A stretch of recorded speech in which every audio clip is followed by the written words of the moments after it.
നമസ്കാരം. സ്ഥിരമായിട്ട് മലം പോവാൻ മെഡിസിൻ കഴിക്കുന്ന ഒരുപാട് പേര് നമുക്കിടയിലുണ്ട്. നമ്മുടെ ഇന്നത്തെ ഭക്ഷണ രീതി കൊണ്ടും ജീവിതശൈലി കൊണ്ടും നമ്മൾ ഏറെ ബുദ്ധിമുട്ടിക്കുന്ന ഒന്നാണ് മലബന്ധം എന്ന് പറയുന്നത്. പല ആളുകളിലും പല രൂപത്തിലായിട്ടാണ് ഇത് അനുഭവപ്പെടുക. ചില ആളുകളിൽ ഡെയിലി മലം പോകും, പക്ഷെ നല്ല ടൈറ്റിലായിരിക്കും പോകുന്നത്. കൂടുതൽ പ്രഷർ കൊടുക്കേണ്ടി വരും. നമുക്ക് പോയി കഴിഞ്ഞാൽ വീണ്ടും പോകണമെന്നുള്ളൊരു ടെൻഡൻസി ഉണ്ടാകും. ഫുള്ളായിട്ട് പോകാത്തൊരവസ്ഥയായിരിക്കും. എന്നാൽ ചില ആളുകളിലാണെങ്കിൽ 2-3 ദിവസം കൂടുമ്പോഴേ പോകുള്ളൂ, അല്ലെങ്കിൽ ഒരാഴ്ചയൊക്കെ കഴിയുമ്പോഴേ മലം പോവുകയുള്ളൂ. ഇങ്ങനെയുള്ള ആളുകൾക്ക് ഭക്ഷണമൊക്കെ കറക്റ്റായിട്ട് കഴിക്കുന്നുണ്ടാവും, എന്നാലും മലം പോകാനുള്ള ടെൻഡൻസിയേ ഉണ്ടാവില്ല. ഇങ്ങനെ പലതരത്തിലാണ് നമുക്ക് മലബന്ധം അനുഭവപ്പെടുന്നത്. ചില പേഷ്യൻസ് ഒ പിയിൽ വന്നിട്ട് പറയാറുണ്ട്, ഡോക്ടറെ എനിക്ക് പൈൽസ് രോഗമാണെന്ന് തോന്നുന്നുണ്ട്, കാരണം എനിക്ക് മലം പോകുന്നേ ഇല്ല. മലം പോകാൻ വേണ്ടിയിട്ട് ഞാൻ കൈകൊണ്ടൊക്കെ എടുത്ത് കളയാണ് ചെയ്യുന്നതെന്ന് പറയാറുണ്ട്. അപ്പോൾ എങ്ങനെയാണ് നമുക്ക് വരുന്ന ഈ മലബന്ധം പൈൽസ് പോലെയുള്ള അസുഖങ്ങളിലേക്ക് നയിക്കുന്നത്? പൈൽസ് പോലെയുള്ള അസുഖങ്ങൾ വന്നു കഴിഞ്ഞിട്ടുണ്ടെങ്കിൽ നമ്മൾ ശ്രദ്ധിക്കേണ്ട കാര്യങ്ങൾ എന്തൊക്കെയാണ്? മലബന്ധം എങ്ങനെയാണ് ഫിസ്റ്റുല പോലെയുള്ള അസുഖങ്ങളിലേക്ക് നയിക്കുന്നത് തുടങ്ങിയ കാര്യങ്ങളാണ് ഇന്ന് ഈ വീഡിയോയിലൂടെ പറയുന്നത്.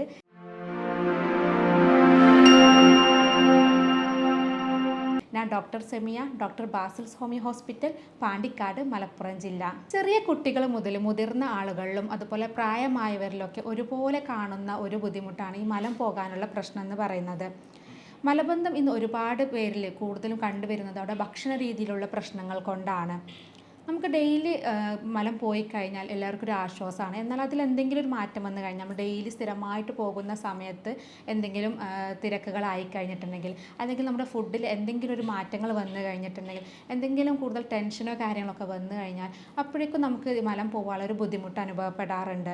മലബന്ധം വന്നു കഴിഞ്ഞാൽ പല ആളുകൾക്കും ഭയങ്കര ടെൻഷനാണ്. ഇത് പൈൽസ് രോഗമാണോ, അല്ലെങ്കിൽ മലദ്വാരത്തിൻ്റെ ഭാഗത്ത് എന്തെങ്കിലും മുഴകളോ അല്ലെങ്കിൽ ക്യാൻസർ പോലെയുള്ള എന്തെങ്കിലും അസുഖങ്ങളാണോ, അതുകൊണ്ടാണോ മലം പുറത്തേക്ക് പോവാത്തത് എന്ന് പലരും പേടിക്കാറുണ്ട്. അപ്പോൾ മലബന്ധം വരാനുള്ള ഒരു പ്രധാന കാരണങ്ങൾ എന്തൊക്കെയാണെന്ന് നോക്കാം. കൂടുതലായിട്ട് നമ്മൾ നേരത്തെ പറഞ്ഞ പോലെ ഭക്ഷണ രീതിയിലുള്ള പ്രശ്നങ്ങളാണ്.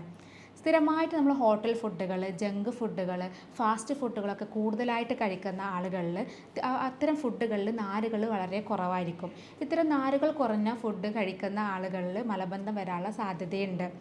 അതുപോലെ തന്നെ വെള്ളം കൂടി കുറയുന്ന ആളുകളിലും, നമുക്ക് സ്ഥിരമായിട്ട് വെയിലത്തൊക്കെ ജോലി ചെയ്യുന്ന ആളുകളിലൊക്കെ മലബന്ധം വരാനുള്ള സാധ്യതയുണ്ട്. അതുപോലെ വ്യായാമക്കുറവ്, പുകവലി, മദ്യപാനം പോലെയുള്ള ശീലമുള്ള ആളുകളിലും മലബന്ധം വരാറുണ്ട്. സ്ത്രീകളിലും കൂടുതലും മലബന്ധം വരാറുള്ളത് പ്രഗ്നൻസി സമയത്ത് കാണാറുണ്ട്.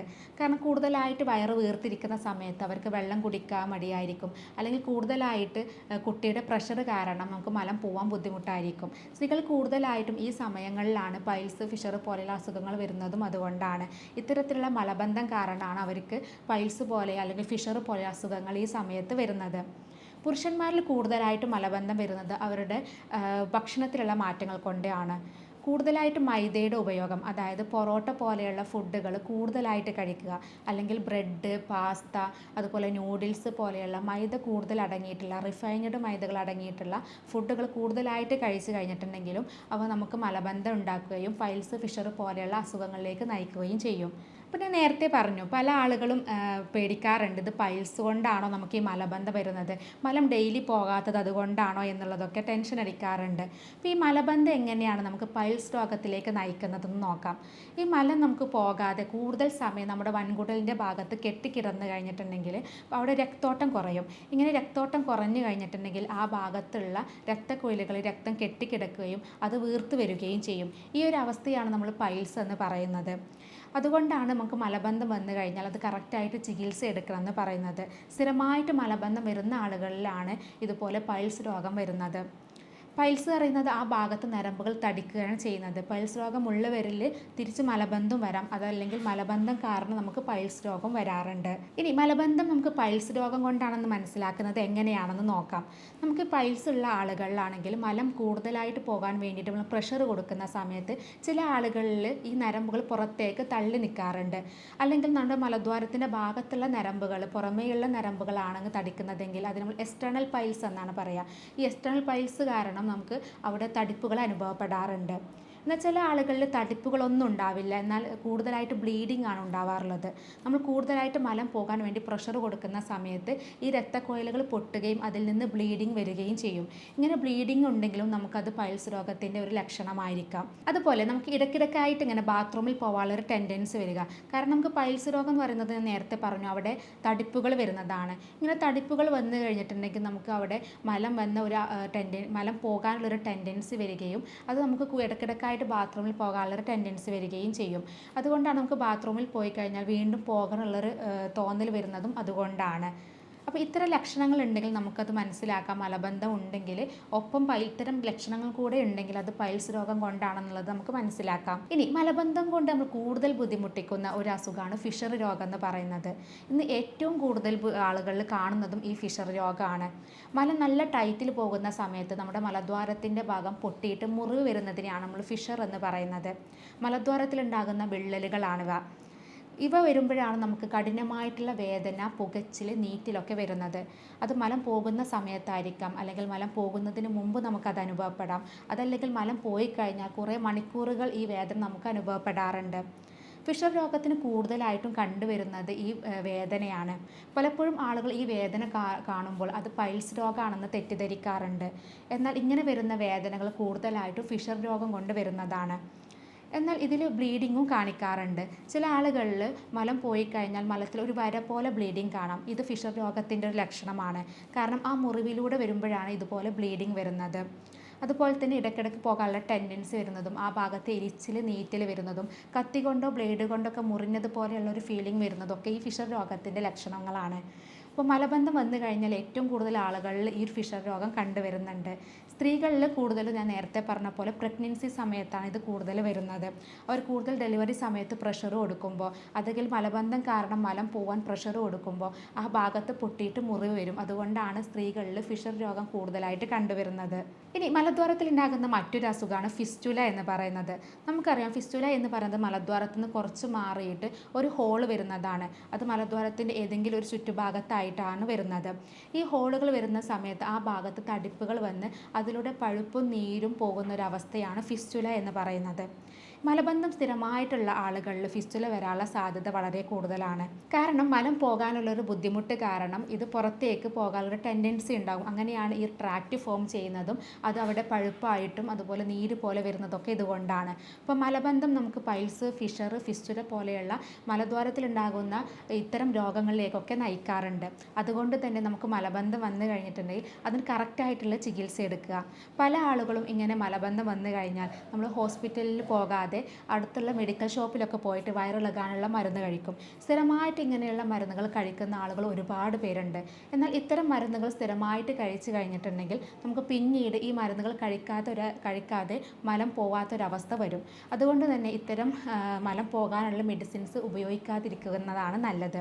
അപ്പോൾ ഇങ്ങനെ മലബന്ധം വന്നു കഴിഞ്ഞാൽ അത് എന്തുകൊണ്ടാണ് വരുന്നത്, നമ്മുടെ ഭക്ഷണത്തിലുള്ള മാറ്റങ്ങൾ കൊണ്ടാണോ അല്ലെങ്കിൽ എന്തെങ്കിലും അസുഖങ്ങൾ കൊണ്ടൊക്കെ ആണെങ്കിൽ അത്തരം കാര്യങ്ങൾ മനസ്സിലാക്കി അതിന് കറക്റ്റായിട്ടുള്ള ചികിത്സ എടുത്തു കഴിഞ്ഞാൽ നമുക്കത് പൂർണ്ണമായിട്ട് തന്നെ മാറ്റിയെടുക്കാം. ഇനി സ്ഥിരമായിട്ട് മലബന്ധം വരുന്ന ആളുകൾ ശ്രദ്ധിക്കേണ്ട കുറച്ച് കാര്യങ്ങൾ പറഞ്ഞു തരാം. ഒന്ന്, ഭക്ഷണത്തിലാണ് ശ്രദ്ധിക്കേണ്ടത്.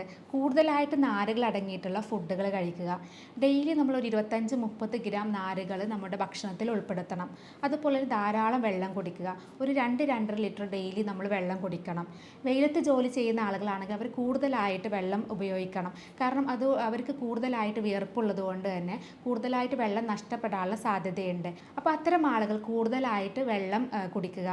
അതുപോലെ തന്നെ ശ്രദ്ധിക്കേണ്ടത് നമ്മുടെ ഫുഡിലുള്ള മാറ്റങ്ങളാണ്. നമ്മൾ കൂടുതലായിട്ട് മൈദയുടെ സാധനങ്ങൾ, അതുപോലെ ഹോട്ടൽ ഫുഡുകൾ, ഫാസ്റ്റ് ഫുഡുകളൊക്കെ കൂടുതൽ കഴിക്കുന്ന ആളുകൾ അത്തരം ഭക്ഷണങ്ങളൊക്കെ കുറയ്ക്കുക. ആഴ്ചയിൽ ഒരു ദിവസം അല്ലെങ്കിൽ 2 ആഴ്ച കൂടുമ്പോൾ മാത്രം ഇത്തരം ഫുഡുകൾ കഴിക്കുക. ഇനി പുകവലി, മദ്യപാന ശീലമുള്ളവരാണെങ്കിൽ അത്തരം ശീലങ്ങൾ പൂർണ്ണമായിട്ട് തന്നെ ഒഴിവാക്കുക. അതുപോലെ തന്നെ ഡെയിലി വ്യായാമം ചെയ്യുന്നത് നല്ലതാണ്. ഇത് നമ്മുടെ ആ ഭാഗത്തുള്ള രക്തോട്ടം കൂടാനും അത് നമുക്ക് ആ ഭാഗത്തുള്ള മലബന്ധം ഒഴിവാകാനും മലം കെട്ടിക്കിടക്കുന്നത് പൂർണ്ണമായിട്ട് മാറാനും സഹായിക്കും. അതുകൊണ്ട് തന്നെ ഡെയിലി നമ്മളൊരു 45 മിനിറ്റ് അല്ലെങ്കിൽ ഒരു 30 മിനിറ്റ് നമ്മൾ ഡെയിലി വ്യായാമം ചെയ്യുന്നത് വളരെ നല്ലതാണ്. അതുപോലെ മലബന്ധം സ്ഥിരമായിട്ടുള്ള ആളുകളാണെങ്കിൽ കുറച്ച് ബ്ലഡ് ടെസ്റ്റുകൾ ചെയ്യുന്നത് നല്ലതാണ്. അതായത് തൈറോയ്ഡ് ഫംഗ്ഷൻ ടെസ്റ്റ് ചെയ്ത് കഴിഞ്ഞാൽ നമുക്ക് തൈറോയ്ഡ് രോഗം ഉള്ളവരിൽ മലബന്ധം വരാനുള്ള സാധ്യതയുണ്ട്. തൈറോയ്ഡ് രോഗത്തിൽ ഹൈപ്പോതൈറോയിഡിസത്തിലാണ് മലബന്ധം വരാനുള്ള സാധ്യത കൂടുതൽ. ഹൈപ്പോതൈറോയിഡിസം എന്ന് പറയുന്നത് നമ്മുടെ തൈറോയ്ഡ് ഹോർമോണുകൾ കുറയുന്നതും അതുപോലെ TSHൻ്റെ ലെവൽ കൂടുന്ന ഒരു അവസ്ഥയാണ്. ഇങ്ങനെ വന്നു കഴിഞ്ഞാൽ നമുക്ക് മലദ്വാരത്തിൻ്റെ ഭാഗത്ത് മലം പോകാനുള്ള ബുദ്ധിമുട്ടുകൾ അനുഭവപ്പെടാറുണ്ട്. അപ്പോൾ മലബന്ധം സ്ഥിരമായിട്ടുള്ള ആളുകൾ അതിൻ്റെ കൂടെ തന്നെ ഈ ഹൈപ്പോതൈറോയിഡ്സിൻ്റെ മറ്റ് ലക്ഷണങ്ങൾ കാണിക്കുന്നുണ്ടെങ്കിൽ, അതായത് മുടി കൊഴിച്ചിൽ, തടി കൂടുതലായിട്ട് വരിക, ക്ഷീണം അനുഭവപ്പെടുക, എപ്പോഴും കിടക്കണം എന്നുള്ളൊരു ടെൻഡൻസി വരിക, സ്ത്രീകളിലാണെങ്കിൽ പീരിയഡ്സിലുള്ള മാറ്റങ്ങൾ വരിക, ഇങ്ങനെയുള്ള ലക്ഷണങ്ങളും മലബന്ധത്തിൻ്റെ കൂടെ കാണിക്കുന്നുണ്ടെങ്കിൽ തീർച്ചയായിട്ടും ഒരു ഡോക്ടറെ കാണിച്ച് അത് ബ്ലഡ് ടെസ്റ്റ് ചെയ്ത് തൈറോയ്ഡ് രോഗം ഇല്ല എന്നുള്ളത് ഉറപ്പുവരുത്തുക. അതുപോലെ കൊളസ്ട്രോൾ പോലെയുള്ള അസുഖങ്ങളിലും ഷുഗർ പോലെയുള്ള അസുഖങ്ങളിലൊക്കെ സ്ഥിരമായിട്ട് ഇതിനുള്ള മെഡിസിൻസ് കഴിക്കുന്ന ആളുകളിലൊക്കെ മലബന്ധം വരാനുള്ള സാധ്യതയുണ്ട്. അപ്പോൾ അതുകൊണ്ട് തന്നെ കറക്റ്റായിട്ട് ബ്ലഡ് ടെസ്റ്റുകൾ ചെയ്ത് കഴിഞ്ഞാൽ ഇത്തരം രോഗങ്ങളുണ്ടോ എന്നുള്ളത് നമുക്ക് അറിയാൻ പറ്റും. പലപ്പോഴും കുട്ടികളിൽ മലബന്ധം വരാനുള്ള ഒരു പ്രധാന കാരണം എന്ന് പറയുന്നത് അവർക്ക് മലം പോകാനുള്ള ഒരു മടി കാരണമാണ്. അവർക്ക് ടോയ്ലറ്റിൽ പോയി ഇരിക്കാനുള്ളൊരു മടി കാരണമാണ്. പലപ്പോഴും അവർക്ക് കളിക്കുന്നതിനിടയിലോ അല്ലെങ്കിൽ അവർക്ക് ഇഷ്ടമുള്ള എന്തെങ്കിലും കാര്യങ്ങൾ ചെയ്യുന്നതിനിടയിലായിരിക്കും ബാത്റൂമിൽ പോകാനുള്ളൊരു ടെൻഡൻസി വരുന്നത്. ആ സമയത്ത് അവർക്ക് പോകാൻ മടിയായിരിക്കും. അങ്ങനെ പിടിച്ചു വെക്കുന്ന സ്വഭാവമുള്ള ഒരുപാട് കുട്ടികൾ നമുക്കിടയിലുണ്ട്. ഇങ്ങനെ കൂടുതൽ സമയം നമ്മൾ പിടിച്ചു വെക്കുമ്പോൾ അത് മുതിർന്നവരിലാണെങ്കിലും എത്രത്തോളം നമ്മുടെ വൻകുടലിൽ കെട്ടിക്കിടക്കുന്നുണ്ടോ അത്രയും കൂടുതൽ സമയം നമ്മുടെ മലത്തിലുള്ള വെള്ളം കൂടുതലായിട്ട് വലിച്ചെടുക്കും. അത് ഒന്നുകൂടെ ഡ്രൈ ആയിട്ട് മാറുകയാണ് ചെയ്യുന്നത്. അതുകൊണ്ടാണ് നമ്മൾ കൂടുതൽ പിടിച്ചു വെക്കുന്ന സമയത്ത് പിന്നീട് പോകുമ്പോൾ കൂടുതലായിട്ട് മലം ടൈറ്റായിട്ട് വരുന്നത്. ഇത് കൂടുതലും കുട്ടികളിലാണ് കാണാറുള്ളത്. എന്നാൽ ഇന്നത്തെ ആളുകളിൽ, മുതിർന്ന ആളുകളിലും അതുപോലെ സ്കൂൾ കുട്ടികളിലൊക്കെ കൂടുതലും ഇത് കണ്ടുവരുന്നുണ്ട്. കാരണം അവരുടെ ബിസി ലൈഫ് കാരണം കറക്റ്റ് സമയത്തിന് നമുക്ക് ബാത്റൂമിൽ പോകാനുള്ള ഒരു മടി കാരണമൊക്കെയാണ് ഇങ്ങനെയുള്ള പ്രശ്നങ്ങൾ കണ്ടുവരുന്നത്. അതുകൊണ്ട് തന്നെ നമുക്ക് മലം പോകണം എന്നുള്ളൊരു ടെൻഡൻസി വന്നു കഴിഞ്ഞാൽ നിർബന്ധമായിട്ട് നമ്മൾ ടോയ്ലറ്റിൽ പോവുക, കൂടുതൽ സമയം പിടിച്ചു വെക്കാതിരിക്കുക. അതുപോലെ തന്നെ ഇന്ന് കൂടുതൽ ആളുകൾ കാണുന്ന ഒരു ശീലമാണ്, ടോയ്ലറ്റ് ശീലമാണ് കൂടുതൽ സമയം ബാത്റൂമിൽ ഇരിക്കുക എന്നുള്ളത്. കുറേ സമയം നമ്മൾ ബാത്റൂമിൽ ഇരുന്ന് കഴിഞ്ഞാൽ അവിടെയുള്ള മസിൽസിന് കൂടുതൽ ഇറിറ്റേഷൻ വരികയും അത് ലൂസ് ആവുകയും അത് നമുക്ക് കൂടുതൽ അവിടെ ഫിഷർ പോലെയുള്ള അസുഖങ്ങളും അതുപോലെ പൈൽസ് പോലെയുള്ള അസുഖങ്ങളൊക്കെ വരാനുള്ള സാധ്യതയുണ്ട്. അതുകൊണ്ട് തന്നെ അത്തരം ശീലമുള്ള ആളുകളാണെങ്കിൽ ആ ശീലങ്ങളൊക്കെ പൂർണ്ണമായിട്ട് തന്നെ ഒഴിവാക്കുക. ഇനി മലബന്ധം കാരണം നമുക്ക് പൈൽസ്, ഫിഷർ, ഫിസ്റ്റുല പോലെയുള്ള അസുഖങ്ങളൊക്കെ ഉള്ളവരാണെങ്കിൽ തീർച്ചയായിട്ടും വേറെ കുറച്ച് കാര്യങ്ങൾ കൂടെ നമ്മൾ ശ്രദ്ധിക്കേണ്ടതുണ്ട്. കൂടുതൽ സമയം ഇരുന്ന് ജോലി ചെയ്യുന്ന ആളുകളാണെങ്കിൽ നമ്മൾ ഓരോ മണിക്കൂറും എഴുന്നേറ്റ് റിലാക്സ് ചെയ്യണം. കാരണം കൂടുതൽ സമയം ഇരിക്കുന്ന സമയത്ത് ആ ഭാഗത്ത് രക്തോട്ടം കുറയുകയും ഇതുപോലെ നരമ്പുകളിൽ രക്തം കെട്ടിക്കിടക്കുകയും പൈൽസ് രോഗം കൂടുതലാവാൻ സാധ്യതയുണ്ട്.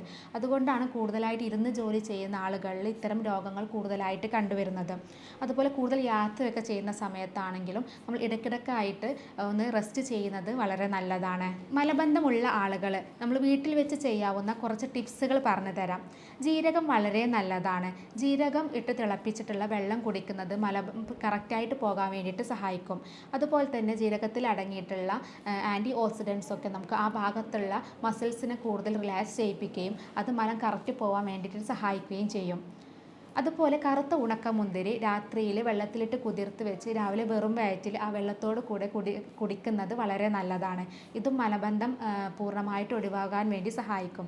ഇത് 1-2 ദിവസം ചെയ്താൽ പോരാ, ഒരാഴ്ചയെങ്കിലോ അല്ലെങ്കിൽ 2 ആഴ്ചയോ കണ്ടിന്യൂസ് ആയിട്ട് ചെയ്ത് കഴിഞ്ഞിട്ടുണ്ടെങ്കിൽ നമുക്ക് മലബന്ധം പൂർണ്ണമായിട്ട് തന്നെ മാറ്റിയെടുക്കാം. അതുപോലെ അത്തിപ്പഴം രാവിലെ വെറും വയറ്റിൽ കഴിക്കുന്നതും നമുക്ക് മലബന്ധം പോകാൻ വേണ്ടിയിട്ട് സഹായിക്കും. ഇങ്ങനെ സ്ഥിരമായിട്ട് മലബന്ധമുള്ള ആളുകൾ ഇത്തരം കാര്യങ്ങൾ ശ്രദ്ധിച്ചു കഴിഞ്ഞാൽ നമുക്കത് മലബന്ധം വരാതെ നോക്കാം.